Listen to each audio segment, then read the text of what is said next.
Welcome back to Biz Check, and my name is Ben Troinjue, joined by Leo Kafafa, who is an economist and also a public policy analyst. Just next to him, we have Brian Omondi, who is a tax auditor and also a governance and leadership expert. Gentlemen, let's look at the governance, because at the end of the day, we are talking about the policies, we're talking about everything, but we need to be governed in a way that is conducive even for the businesses that are being invested here, including counties. How do we cut on that? But before then, let's first of all cross over to the lakeside city of Kisumu. Achola Simon is currently keeping tabs with what is happening there. Good morning, Achola. How is Kisumu? Thank you very much, Ben Troinjue. All was well in Kisumu CBD up until around 10 a.m. This morning, when you could actually start feeling the tension that was actually engulfing the CBD. And what has happened is that all business people and each and every person who had actually opened business today with the hope of actually going about their businesses normally has actually closed. And you can actually feel the tension that is actually renting the air here in Kisumu County. There's been a number of running battles with police officers who are actually trying as much as they can to ensure that they actually ensure that the situation here in Kisumu County is actually normal. As I speak to you right now, there's a bigger procession that is coming all the way from Nyalenda. Nyalenda usually is a start point of demonstrations in this county. And what I'm being told is that there's a larger procession that is actually coming all the way from Nyalenda all the way to the CBD. But you can also feel, you can also see that a number of roads.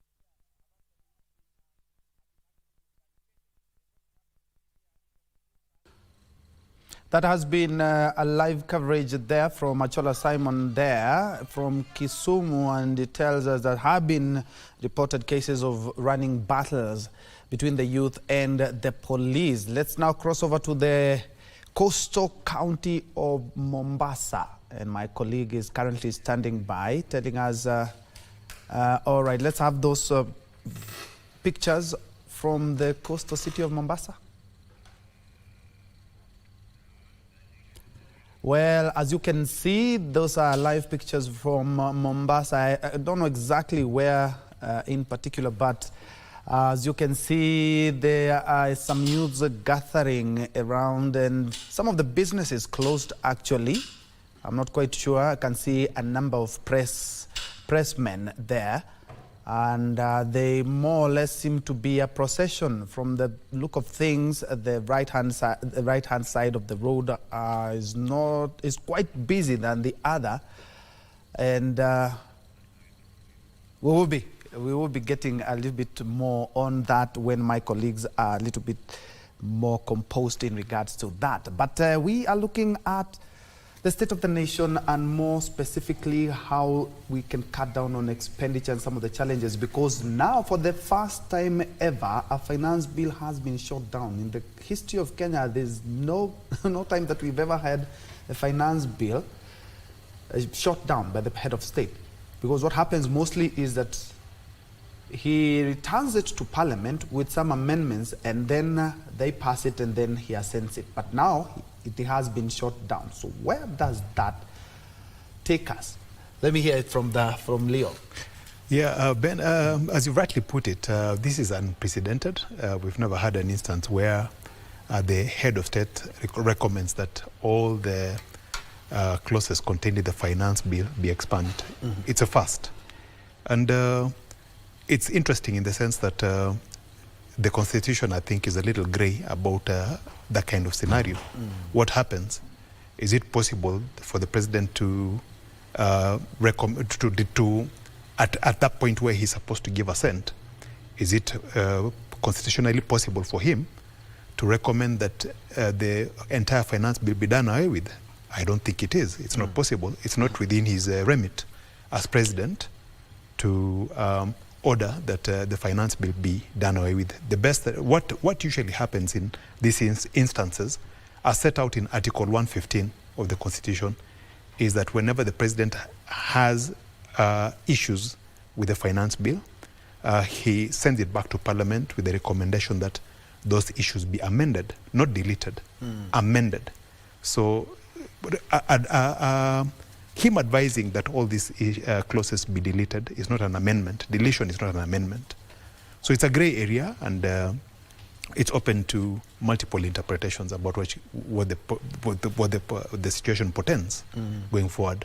That also reminds us of what happened in 2022, where we had two factions of IEBC.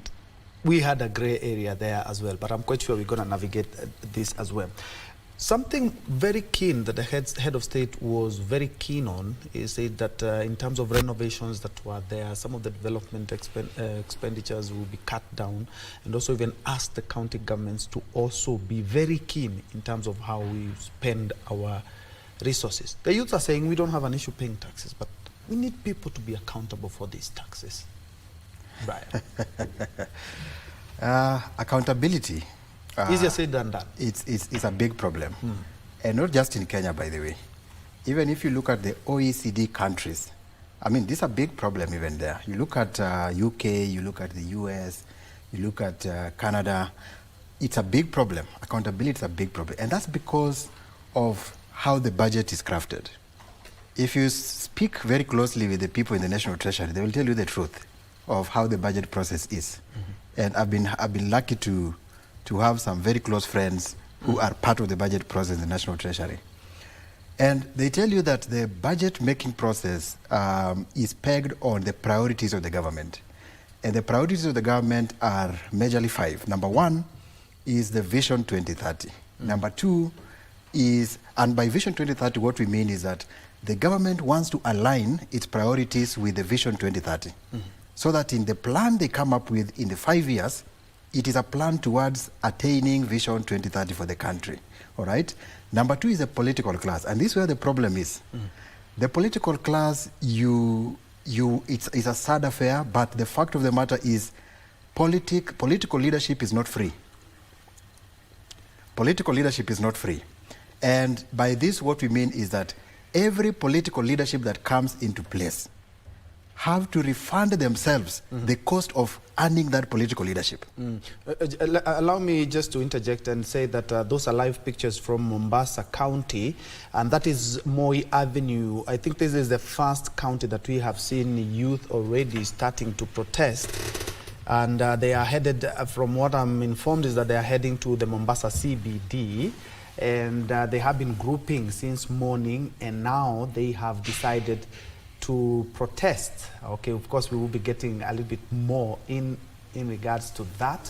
As you can see, they have placards. Yes, but we'll be getting a little bit more on that as we go on. Apologies for that. Thank you so much. So as I was saying, is that the second driver of a government budget is the political class. And with the political class, the truth of the matter is, and it's not just Kenya, it's world over, is that the cost of getting leadership is usually rewarded through the budget, unfortunately. So you find, for example, their budget, if you start scrutinizing the budget lines for state departments, for government agencies, you realize that there is budgeted corruption. And year after year, the Auditor General has demonstrated that the problem with the country is budgeted corruption. And who approves the budget and who makes the budget? The executive, all right? And of course the legislature approving the budget in parliament. So what we are saying is that the key drivers of budget in itself is where the problem is. So looking at the Vision 2030, the political class, the third one is what we talked about earlier, the donors or the development partners. They have their interests in terms of the projects they want to support the country with. So in the country budgeting, they have to ensure that they take care of these donors and development partners. And finally, it is the citizens. So the citizens come at the bottom. So what they promise the citizens during the campaigns, they try to ensure that that again is fixed in the budget. And as you have seen with this current government, they have tried to ensure that they fulfill promises, for example, such as the Hustlers Fund. Yeah, Kenyans, of course, are divided on whether it is working or not, or whether that money, it was a scheme or not. Yeah, so that is the complex nature in which the budget process is done. All right. So fighting corruption, yeah, it's easier said than done, and especially when the government is saying that they are so much keen on ensuring that they cut down the expenditure. If you look at the report of the Auditor General over the years, they say that most of the expenditures in government agencies and ministries are not supported. All right? Most of the expenditures are do not have value for money, for example. So, and again, if you look at the budget line, you find that the cost of, for example, buying a printing paper in one state department is different from another state department. Yeah. And these are the issues that the audit has been picking. So you realize that... And even in counties. It's yes, and counties as well. So county governments, the national government, budgeted corruption is a big problem. However, the saddest problem, the saddest state is that the watchdog bodies are basically helpless. They are unable to help us out of this situation. The Office of the Auditor General stands in a very good position. I've done some work with them, and I know the challenges that this office faces. If the office could be fully supported and funded to conduct audits, for example, like value for money audits, so that in every expenditure line, the Auditor General demonstrates whether there is value for money for that particular expenditure line, we can be able to deal with the issue of corruption. Another thing that the Auditor General has talked about over the years is that they would want support for funds that can allow them to even conduct forensic audits. Apart from the statutory audit they do and report to Parliament, value for money audits, forensic audits are critical audits that are supposed to be done for this government for us to be able to be out of the situation where we are right now. Yeah, so basically, we are in a very difficult position. Our watchdog bodies, unfortunately, are helpless. They can't help us. And whereas the government is trying to, come up with aggressive measures of ensuring that the expenditure is dealt with, there is very little that is going to be seen. Leo, whatever Brian is talking about is quite resonates to a number of Kenyans, because even the former president talked about 2 billion being siphoned every day, which at the time was more or less like a third of the budget. Yesterday, I remember the head of state also talked about corruption and said he wants to deal with it firmly. And we have to help him as Kenyans if at all we have to do away with corruption. What Brown is saying, in terms of strengthening the agencies involved, including the Ethics and Anti-Corruption Commission, they have also talked about getting more or less like biting teeth. The Auditor General's report, we've had the control of budget. Every time that the aspect of corruption is mentioned, we talk about strengthening of some of these agencies. I would like to pick your mind on that. I think the agencies are there and they're sufficiently empowered, but as our colleague here said, the corruption is systemic. It's been festering for the six decades of our independence. It's not anything that you can uproot overnight.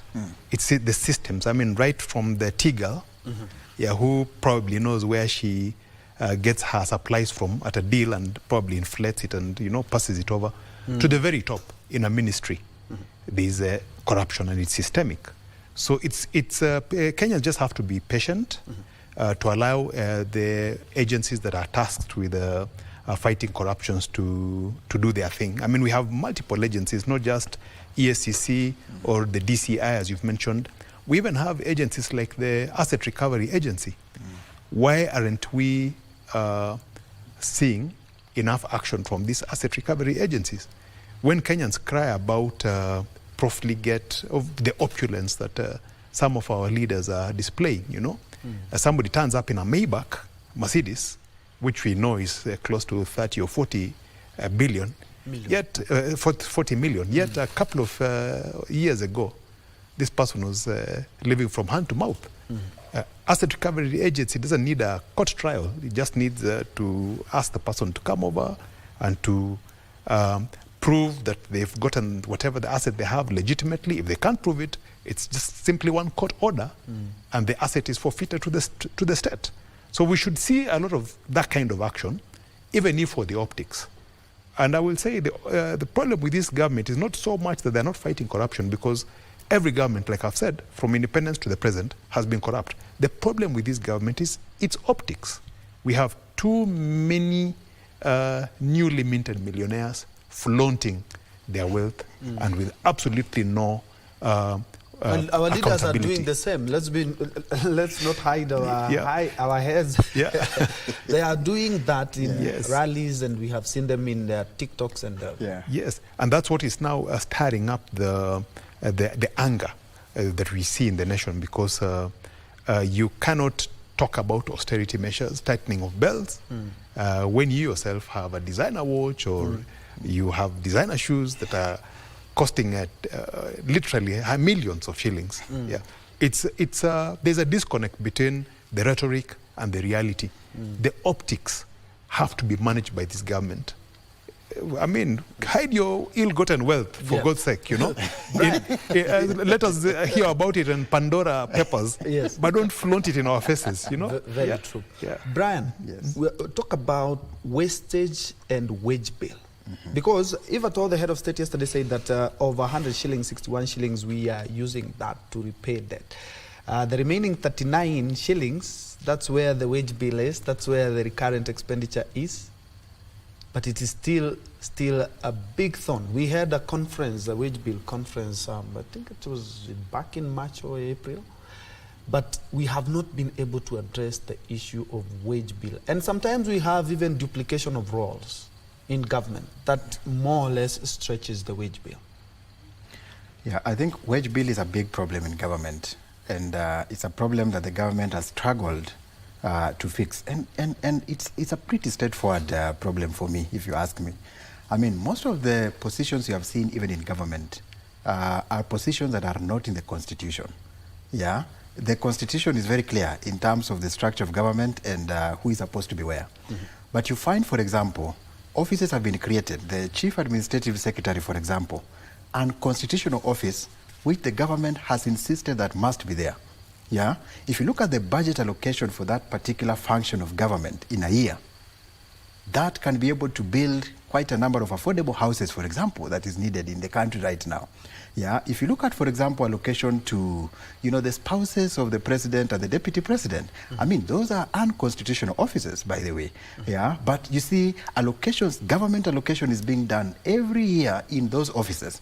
And if you look at, again, how the money that is taken to those offices is being spent, then you realize that there's a lot of wastage. Yeah, but I agree with him when he says that this is a systemic problem. It is a problem that has not started today. I remember even during the late President Mwai Kibaki's tenure, there's a point he told the country that 30% of our revenue goes to corruption. And you have to deal with it. Deal with the fact that we are going to build a country with 70% of our revenue. Whose 30 is gone. In fact, the concept of 2 billion being lost every day emanated from that statement by President Kibaki years ago, when he said that we are losing 30% of our revenue every year on corruption. That is what is average to 2 billion per day, all right?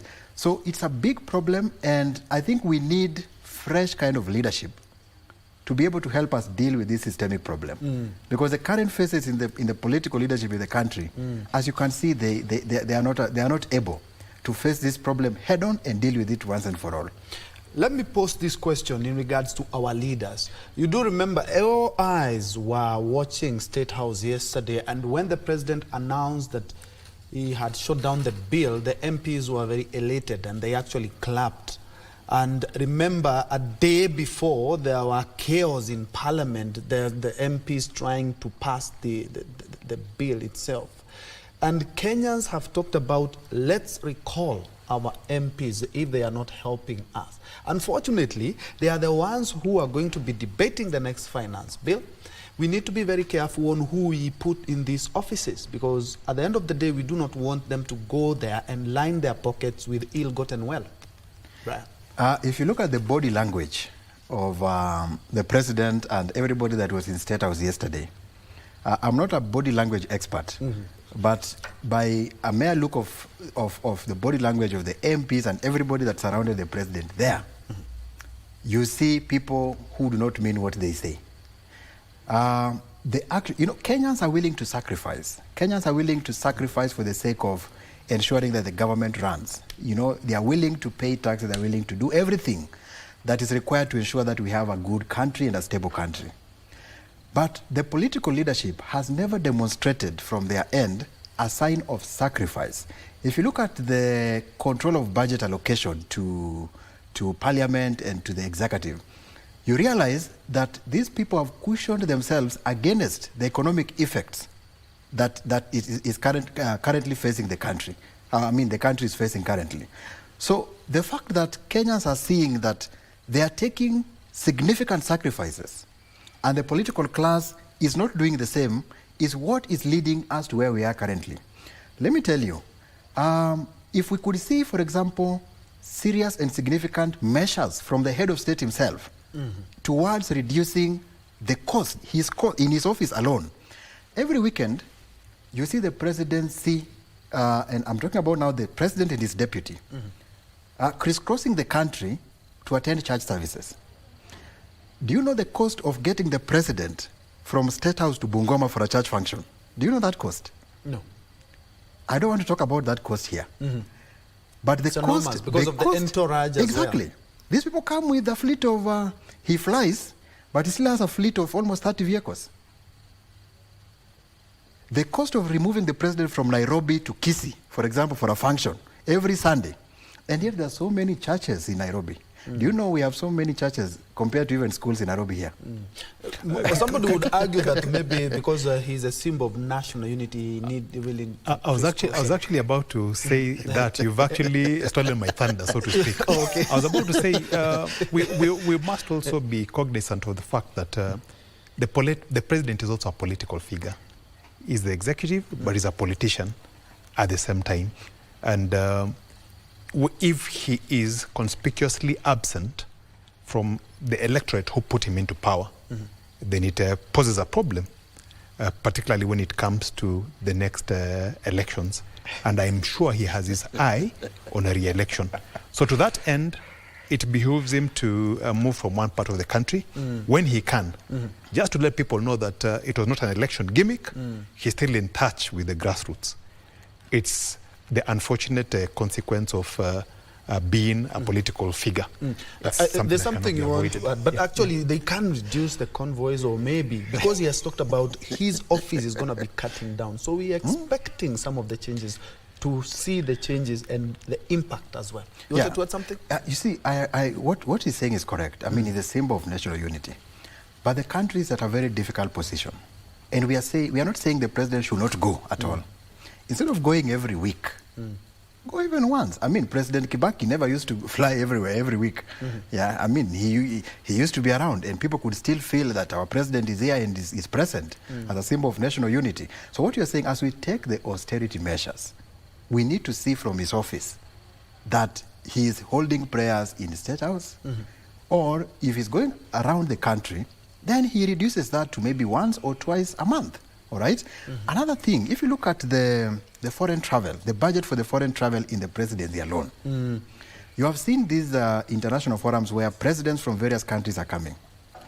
I think you'll agree with me that not all presidents from all countries attend those functions. And it's a good thing. He also mentioned that his office is going to cut down on travel. Correct. That's something that he mentioned and made it clear for Kenyans that he's going to cut down on that as well. So we wait to see. Yes. We wait to see. So why? You ask yourself, how come some presidents don't just show up in those international forums? The reason is they send representatives, 1 or 2 people. All right? And why are they doing that? Because they are trying to reduce or cut on their foreign travel as a result of the situation in their countries. So our president can also send representatives. So sometimes I wonder, how effective would that be? I mean, our president is, one of the few who have been invited for a state visit, not an official visit, a state visit with all the honors, you know. And to be the devil's advocate, sometimes I think what we ought to do is to interrogate the efficacy of some of those visits to see what has come out of it. Yes, you've spent this much money, it's inordinately high, but do we have benefits? I remember the deputy president at one point talking about his travels, and they had amounted to about 4 billion shillings. But he gave an account of himself and said, look, from my spending of 4 billion shillings, I've gotten grants of 12 billion shillings. So for me, that was a very good return on investment. So we need to look at the the end result. What comes out of it? Is it justifiable, or is it just a jaunt? Because I doubt it's just a leisure jaunt that the president is on. Yeah, I doubt it's a leisure jaunt. All right, let's first of all cross over to Mombasa and have a feel. We had seen earlier on, we had seen some of the youths there with some placards and protesting. As you can see from the live pictures, that is Moi Avenue still, my director? Yeah, it's still Moi Avenue, and businesses shut. As you can see, that's a press vehicle that is having journalists trying to cover that. And as you can see, it's more or less like a ghost town. Buildings, businesses are closed. A number of protesters there. Perfect picture for yes, exactly. They are protesting, the protesters, and a number of youths are there, standing in the middle of Mombasa with their placards. Some have seen some with some twigs. They are still from the last pictures, gentlemen, as you had seen, is that we had a few protesters, but they are slowly but surely. We have someone standing on. Okay, those are live pictures from Moi Avenue, where protesters have already begun protesting in regards to the finance bill that was shot down by the president yesterday, and we don't know quite exactly where they are taking their protest to, but they are exercising their democratic right of picketing and also carrying placards and protesting. We'll be getting a more detailed report in subsequent bulletin and also during the day. Back to my topic of discussion now, we have Leonard and Brian who know a thing or two about economics and taxes. Back to you, Brian. You have worked with county governments as well. Yes. And looking at being a forensic auditor, you see all the loopholes. You see where money is being used in a way that they shouldn't. Which are some of these loopholes that county government, because some county governments, the head of state said that also county governments need to adopt the austerity measures that his office and government are going to be adopting. What are some of these loopholes that we should be sealing in county governments? I think the problem with county governments, and by the way, this cuts across, but majorly county governments suffer from procurement corruption, procurement fraud. That is the biggest problem in county governments. There have been a debate in this country for quite some time now on how to automate the government procurement process from county government to national government. This has never seen the end of day. This discussion started during the late President Kibaki's time on how the procurement process can be automated in government. As we speak now, we have never... just hold the thought. As you can see on your screen, those are live pictures from Nyayo Stadium, where that is indeed the military that was gazetted the day before yesterday and passed yesterday by parliamentarians to be on the streets. Abdi Aziz is currently keeping his eyes peeled on that report. Let's cross over and hear what he has been able to gather.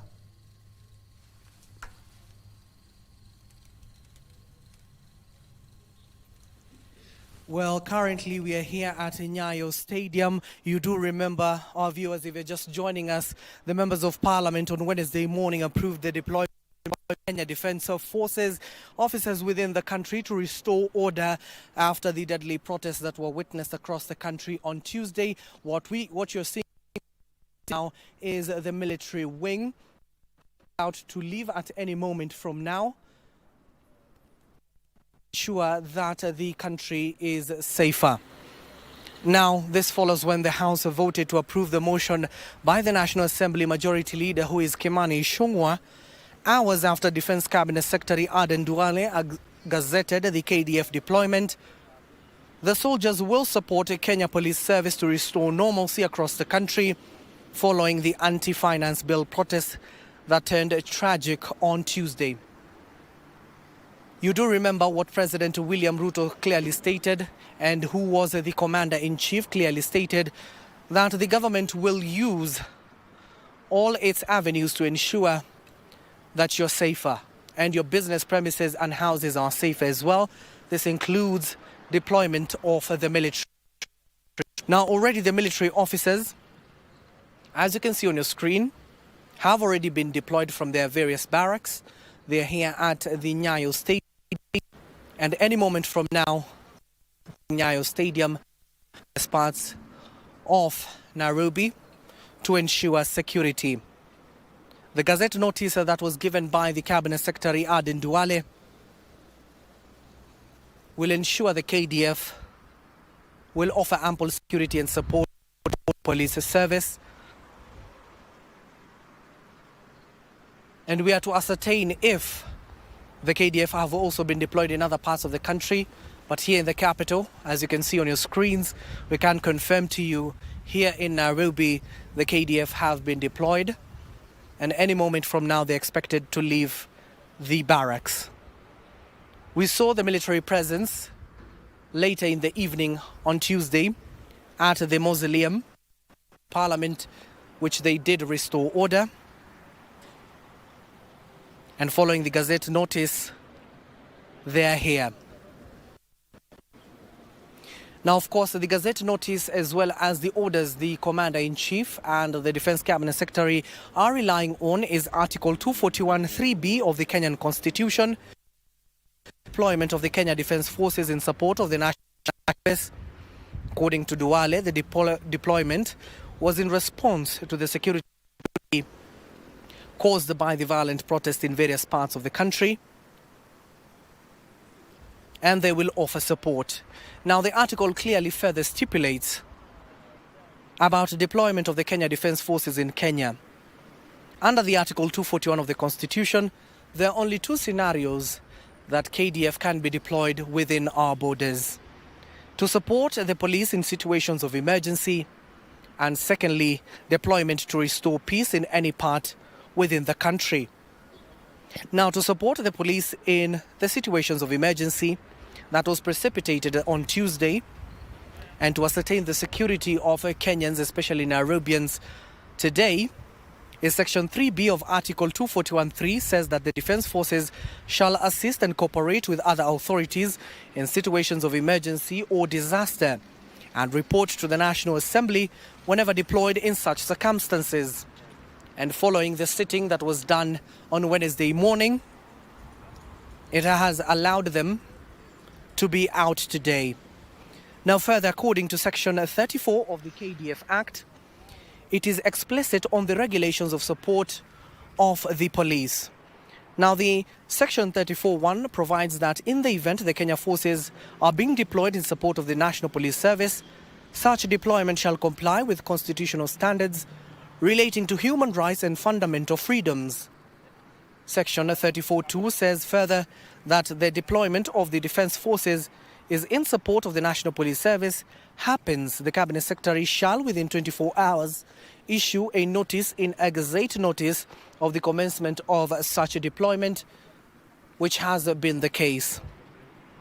Where the deployment under this scenario has been discounted, the Cabinet Secretary shall within 24 hours issue the notice of discontinuation of the deployment. However, that has not happened, but we are duly informed that there is a case at the Milimani Law Court challenging the deployment of KDF. We're waiting to see what the courts will say about the deployment. Finally, the CS is also required to report to the National Assembly on the deployment.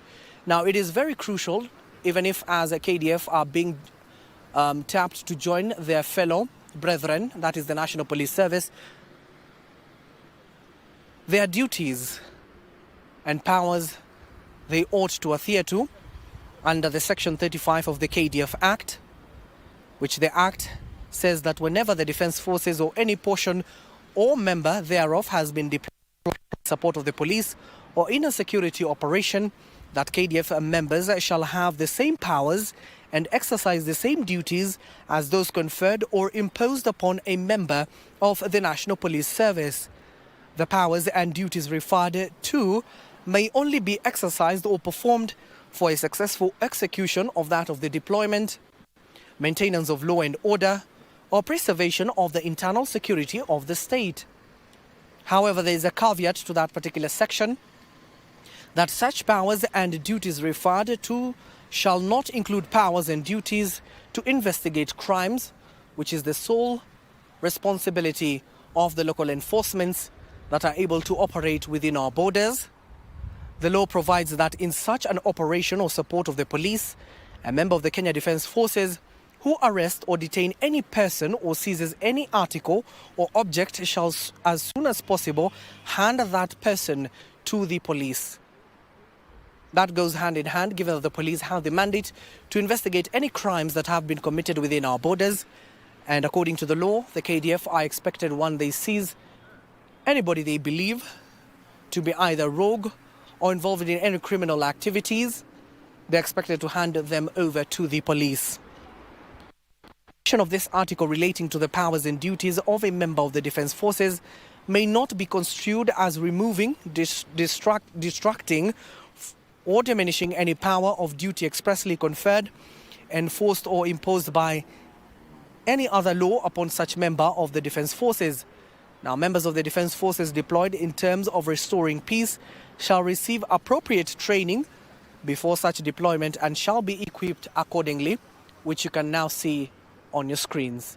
If you're just joining us, dear viewers, we are here at the Thank you very much, my colleague Abdiaziz Hashim, who has pitched a tent at the Nyayo National Stadium. As you have seen, the soldiers with all their gears ready for any eventualities that may arise today as the Gen Zs continue with their protest, if they're going to be having those protests in the CBD and any other establishment. Just a quick reminder is that it was gazetted for them to assist the police in quell the violence and also to protect some of the protected areas. And from Nyayo National Stadium, let's get into the city just outside the Supreme Court. My colleague Alan has made his way to the Supreme Court, where you do remember the day before yesterday, it was one of the places where which bared the brunt of the protesters, with 7 vehicles being burnt and also some of the offices, including the CJ's one, being razed down to the ground.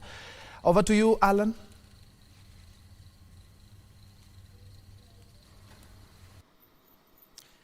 Indeed, it is still a very chilly morning here where we are at the intersection of Wabera Street and City Hall Way, just in front of the Supreme Court of Kenya. Here is a place that saw a lot of drama just several hours ago, if I can say, where you saw crowds chanting and a lot of lobbying of tear gas. But now it is quiet. This morning, at the 27th of June, Thursday, it looks overcast here, maybe perhaps showing the mood that things are despondent. As you can see, this is just the situation right now outside the Supreme Court of Kenya. No activity at all. We can still see the evidence of the destruction that was seen here, where protesters were able to breach the precincts of the Supreme Court. We can see 1 or 2 pedestrians walking on the road here. It's not like in the earlier link that we showed you where we saw a lot of Kenyans. That was downtown. Here we are what Nairobians like to call uptown, where there's not usually a lot of activity. There's usually a lot of government buildings. There's a few offices of foreign companies and so on and so forth. What you are seeing right now are just remnants, and I don't know if the camera is doing it justice. The street is still colored pink, a testament of the kind of, the kind of battle, if I should say, that was going on here. The pink is thrown all over. Nothing is spared. Trees, electricity poles, security camera poles, pavements, the road itself covered with pink, which is actually the high pressure water that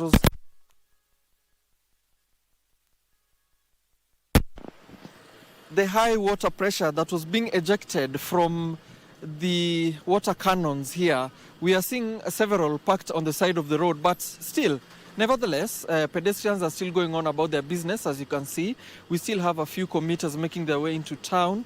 We are seeing some businesses that probably were watching us and trying to gauge whether they should come and open.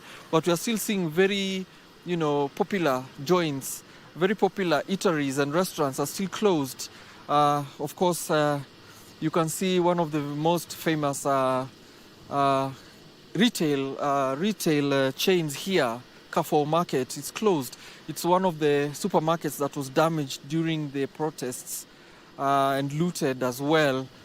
We also saw a lot of, when we were coming to this particular street, as we made our way from Archives area, the famous bus stop at Kencom, we did see a lot of county staff, the cleaning staff from the Nairobi City County, just trying to clear a lot of the debris still that were strewn all over the street. And I can tell you, if you were here that day in the evening, the kind of clutter that was here was a lot. It looked a bit apocalyptic. What we can see also here on Wabera Street, we can see one of the water cannons. We counted about 10 as we were coming here, just packed all over town. One of the water cannons just blocking the way going into the Macmillan Library. If you know Nairobi City very well, this particular water bows are blocking that street. Yes, the road is still open for traffic, except that one is partly closed. You'll see a few cars just trying to push through there. Otherwise, the other lane that is inbound towards Macmillan Library is closed. Moving on to the side of City Hall, where we did see part of it being razed by fire. The building itself is mostly intact, and you can see a few people just walking past it. This part of town is very eerily quiet, I can say. It's very eerily quiet, it's cold, people are just walking very slowly here, people are minding their own business. You can see a part of the damage that befell this particular building, which is one of the oldest buildings in this capital. We can also still see a few emergency vehicles just making past. We are not sure if they are carrying anyone or if they're just doing rounds or what they are doing, but you can even see emergency vehicles. This particular one you're seeing belonging to the Red Cross, just making its way through town, a sign that everything seems ready for any eventuality. One thing I also have to just show you is the security contingent that is based here, just here at outside the Kenyatta International Convention Center. We are seeing security personnel camped outside with their security vehicle, just getting ready for anything. We've seen this all over town, by the way. We did see a lot of these trucks strewn all over town with groups of security personnel just manning the streets and people minding their own business. No one is coming to provoke them or anything like that. People are just keeping vigil here, just walking about their business as it were at this point, at this time. Meanwhile, the rest of town, as we've seen, we've been going through town now. We've been to Archives, Kencom area. We have been to the side of Standard Street. We have been to the sides of the famous Moi Avenue, Naivas, where we have that 24-hour supermarket. It's closed. It's unprecedented. This is a supermarket that is always open 24 hours a day, but today it's closed. But we do see a bit of activity. It's getting to the afternoon, and therefore probably Kenyans will probably want to come and check out the area, because probably there was some apprehension that it's a bit too early or a bit, they were taking just caution to come into town. But so far, this is what we are seeing. And we'll be here to just give you a bit more updates of what is happening and the status of the people, the sights and sounds of what is going on here. Back to you. Thank you. Alan Aoko live just outside the city county offices and also the Supreme Court. Unfortunately, we have not been able to get you to know exactly or whether there are any activities going on inside the Supreme Court, being one of the areas that bared the biggest brunt of the protesters on the day before yesterday. And just a quick one, in Mombasa and Kisumu, as we have seen some pockets of protesters, but everything is calm so far. Achola Simon was talking about the youth had already gathered there since morning, and let's wait as the security organs taking no chances whatsoever. We have seen even the military have been deployed as well. I'm still having a live conversation here on the state of the nation, and especially on how we make sure that we are having something that we can be proud of. We can cut on expenditures, just as the head of state talked about yesterday, and also check on how we utilize our meager resources that we have in the country, not forgetting the big baggage of the loans that we have acquired over the years. Brian, apologies, we had to cross over to give Kenyans a feel of how other counties are as well. We're talking about how counties and some of the holes that we have seen, we've punched ourselves, and it's taking us to somewhere quite difficult, and especially when it comes to finances. Yeah, so I think, as I was explaining, the biggest problem in wastage, that contributes to wastage in counties, is the procurement process. The procurement process, as it is right now, is largely manual. A debate on how to automate that process so that there's no human interference from the beginning to the end has been there for some time now. And we sometimes ask ourselves why this has not been prioritized by the government. Perhaps there are people who benefit through that process, and that's why it is not being effected. But that could be able to deal with the menace of procurement fraud in the county governments. Another thing affecting wastage in the counties is that the procurement procedures in the counties are more procedural than commercial. And by this I mean is that the procurement function in the county governments, and it cuts across government departments, is concerned with following myriad rules and procedures than focusing on maximizing the value for the money that is being spent by the government. And as a result of lack of commercial acumen, the government has been able to lose a lot of money and waste a lot of money in the procurement process. Another problem affecting, another factor that contributes to the wastage in the county governments, and this I've highly recommended the Office of the Auditor General, is the lack of intelligent information system that can collate, compare, and join the dots on a real-time basis of all the expenditures and the budget line. Yeah, if this could happen, then there will be a full and real-time view of all the expenditure items within these county governments and the state departments at large. So mainly those two areas are contributing to the wastage that we currently see in the public sector. Leo, perhaps you can also touch on that as we also look at protecting the rights and the freedoms as enshrined in the Constitution, because Kenya, to be very honest, has not had a very clean record in terms of human rights, as we have seen and heard over the years. And this always will just chase away investors.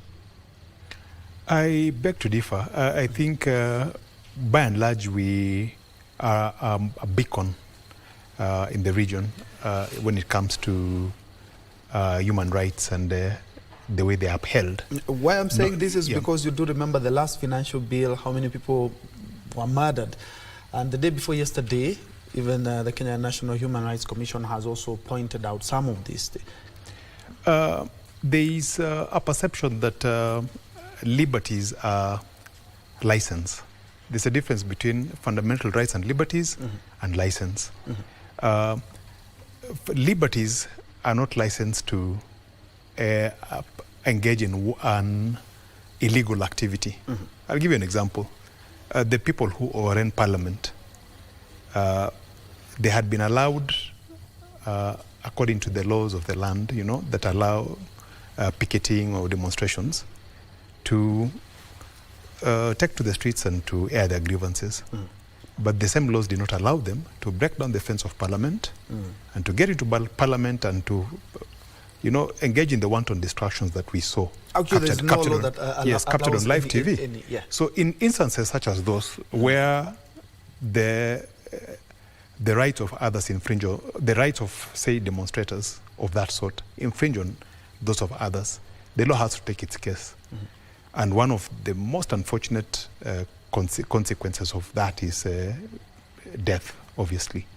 Yeah, and whereas it is really highly regrettable, it is an outcome of lawlessness. It's an outcome of anarchy. Where there is anarchy, it results. Take the same example of Parliament, for instance. The CS Internal Security had gone on television warning people not to overrun certain protected areas. And I think he specifically mentioned Parliament and State House, told them that those were off limits. And he even provided, told them, gave them cordons of where they should do their picketing or their demonstrations, and defined areas where they were not supposed to transgress.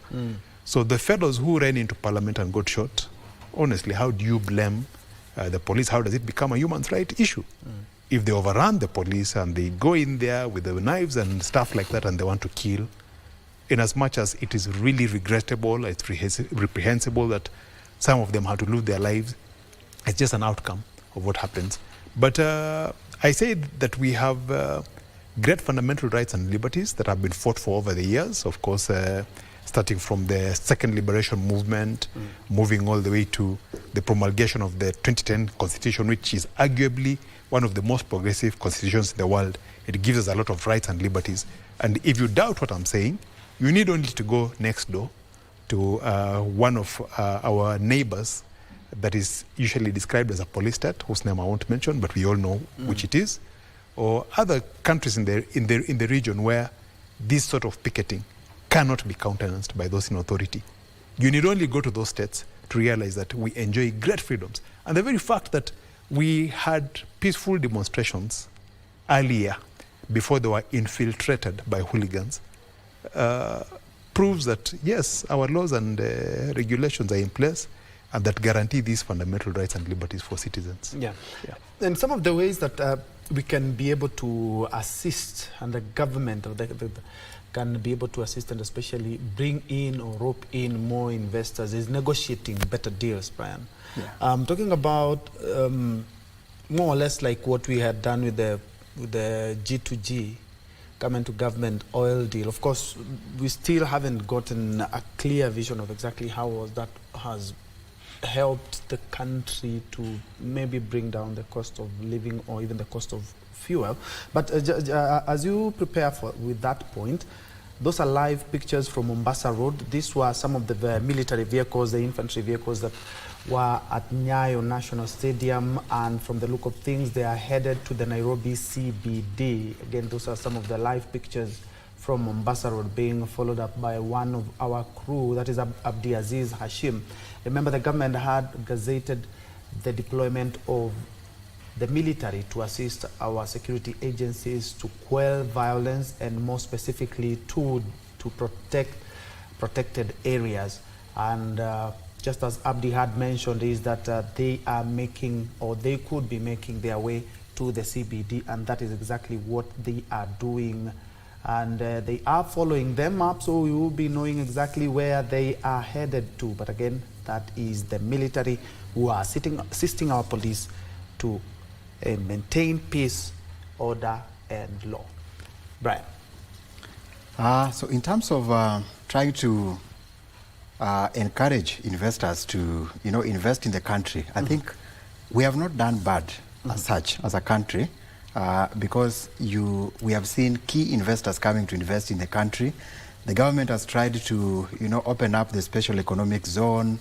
The government has tried to, for example, indulge in the conversations around the double taxation agreements with different countries, to ensure that if you're doing business here, then you're not taxed here as much as you're taxed in your country, And I think the only place that the government has not done much, as I said earlier, is on the aspect of the stability and predictability of our taxes. I think many investors are saying that they are not sure.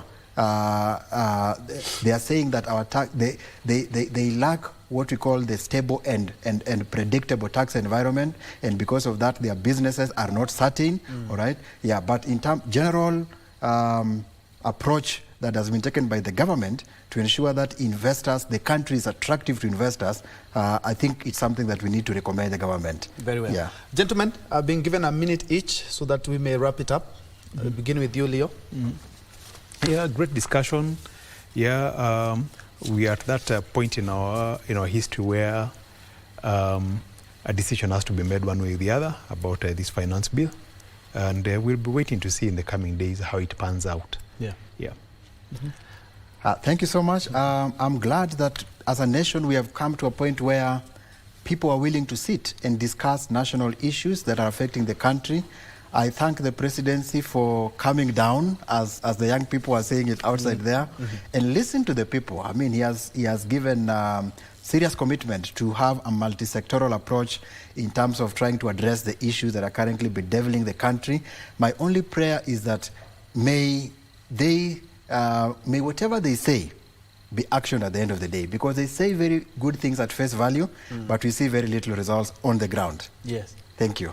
Thank you very much. That has been Brian Omondi, who is a tax auditor and also a governance expert. And just next to him, we have Leonard Kafafa, who is an economist and also a public policy analyst. These two gentlemen, thank you so much indeed, gentlemen, for your time and your insight as well, as we are keeping vigil to see exactly how the day pans out. But we have our reporters, Abdi, we also have JJ Kiorie Wahungu, we have my colleague Nancy Okware, also Achola Simon is keeping tabs in Kisumu, and also Anboro is keeping up with the demos in Mombasa. So we will be keeping you updated with a live coverage, a 360 degrees coverage of the day's events. My name, Ben Troy Njue, holding brief on Biz Check.